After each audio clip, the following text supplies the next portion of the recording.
అది కరెక్ట్ కాదు. 100% శివాజీ గారు మాట్లాడింది రైట్, 100% నిర్లక్ష్యంగా అహంకారంగా మాట్లాడింది అనసూయ గారు, అది కూడా 100% కరెక్ట్.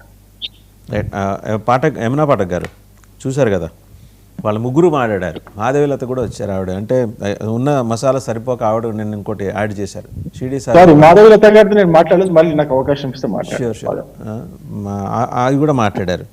ఎందుకండి అనవసరంగా ఇప్పుడు హఠాత్తుగా ఇవన్నీ వివాదాలు తెర మీదకి వస్తున్నాయి?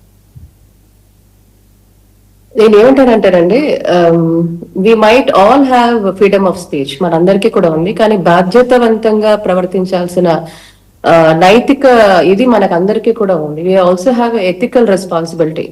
మనం మాట్లాడే ప్రతి మాట కూడా సోషల్ మీడియా మాధ్యమాల్లో సరే, మనందరికీ భావ ప్రకటన ఉంది, ఫ్రీడమ్ ఆఫ్ స్పీచ్ ఉంది. కానీ ఎవరి మనోభావాలు దెబ్బతీసే యొక్క అధికారము ఎవరికీ లేదు, డెఫినెట్ గా ఉండదు.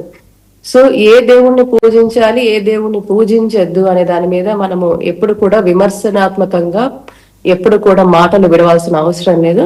డెఫినెట్ గా ఎవరి ధర్మం గురించో ఎవరి మతం గురించి వాళ్ళు ప్రచారం, అంటే వాళ్ళు they can praise or they can talk, మంచి విషయాలు చెప్పచ్చు, అలాంటివి ఏమైనా బోధించవచ్చు తప్ప నేరుగా కూడా ఎందుకంటే ఒక కల్ట్ అంతా కూడా ఇప్పుడు సాయిబాబా ఇప్పుడు డిబేట్ అనేది, సాయిబాబా మీద డిబేట్ అనేది ఇండివిజువల్ డిబేట్స్ అనేది మనం we cannot definitely question that, అది దట్స్ అన్ ఇండివిజువల్ చాయిస్. ఏదైనా, ఏ మతమైనా, ఏ ధర్మం గురించి అయినా మనము మన మతం గురించో మన ధర్మం గురించి మాట్లాడే హక్కు మనకు ఉంది, ఫ్రీడమ్ ఆఫ్ రిలీజన్ ఉంది. కాబట్టి ఖచ్చితంగా మనం దాని గురించి ప్రస్తావించవచ్చు. సో మనం ఏంటంటే ఒక సభ్య సమాజాల్లో ఉంటున్నాం కాబట్టి ఒకటే వర్గం వాళ్ళు కాదు కాబట్టి అనేక వర్గాల మధ్యలో మనం ఏకత్వంలో భిన్నత్వం ఉంటాం. అదొక గొప్ప తత్వం, భారతీయ తత్వం. సో దాన్ని దృష్టిలో పెట్టుకొని సోషల్ ఫ్యాబ్రిక్ దెబ్బతీయకుండా, సోషల్ ఇది దెబ్బతీయకుండా ఎవరైనా కూడా బాధ్యతావంతంగా మాట్లాడే పరిస్థితి ఉంటే బాధ్యతావంతంగా మాట్లాడాల్సిన పరిస్థితి ఉంటుంది. సో అది దృష్టిలో పెట్టుకొని ఎవరైనా మాట్లాడితే అది సభ్యతగా ఉంటుంది, గౌరవంగా ఉంటుంది. సో మనం ఏది పడితే మాట్లాడతామంటే సమాజం కూడా ఊరుకోదు. కాబట్టి we should be very very careful ఏది మాట్లాడుతున్నాం అనేది, ఎవరైనా కావచ్చు, ఏదైనా పరిస్థితిలో. సో ఈ డెకరం అనేది ఎప్పుడు కూడా దృష్టిలో పెట్టుకోవాల్సిన అవసరం ఖచ్చితంగా ఉంది. మీకు ఇష్టం లేదు, మీరు చేయొద్దు, కానీ వారిని ఫాలో అయ్యే వాళ్ళు ఉంటారు.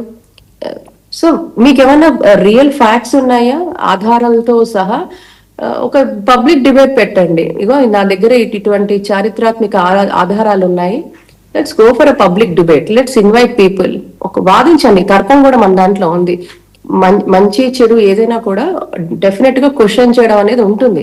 కానీ ఎప్పుడవుతుంది, when you have authentic data, ఒక అథెంటిక్ డేటా ఉన్నప్పుడు అది మనం 10 మందితో కూర్చొని చర్చించి ఒక పబ్లిక్ ప్లాట్ఫామ్ మీద అలాంటి వాటి మీద క్వశ్చన్ ఆన్సర్ చేయొచ్చు, వాదించవచ్చు.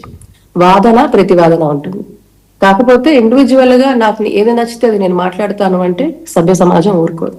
So we have to be very very careful about what we speak. ఖచ్చితంగా. కోటేశ్వరరావు గారు, అనసూయ, శివాజీ, అలాగే మాధవీలత గారు, అన్వేష్